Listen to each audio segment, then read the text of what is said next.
one of them has a different type of punishment.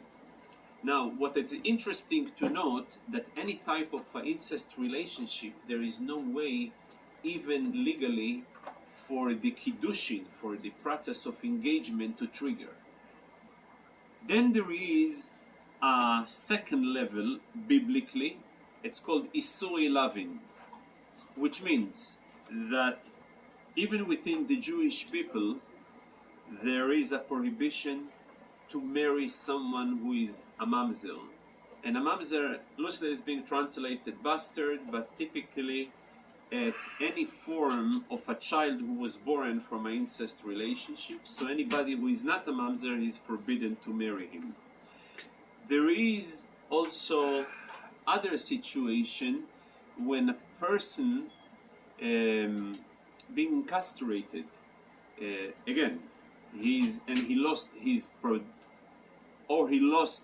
reproductive organs, so he's also forbidden to get married with a Jewish person. There is a third type of prohibition as well for Kohanim. Kohanim, they have higher prohibition because not with every lady they are allowed to marry. And then there is a fourth level of prohibition, which is called positive prohibition. If an Egyptian person went through a conversion, he will be allowed to marry a Jewish person only after the third generation. Given the fact that they have oppressed the Jewish people for many years, so the Torah itself, for that reason, part of their punishment, their consequences, only at the third generation they will be able to get married. That's, in a nutshell, the topics that the Rambam covers at the first chapter of Hilchos Issues. I would like to conclude with a very interesting point, that the wedding in our tradition is called HILLULAH. And HILLULAH, always when we are marking a Yortzeit of a Tzaddik, a passing day of a Tzaddik.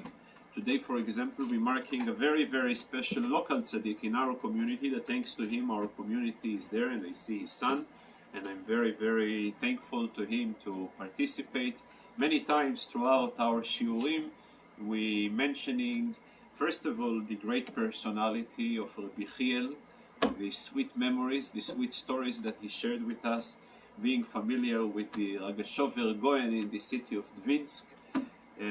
And thanks to him and Rosa, we have over here our shul, which will always, I know, for their involvement with the management, so it is a great celebration. So every time we mark a Yortzeit of a tzaddik, of a righteous person, is called Day of HILLULAH.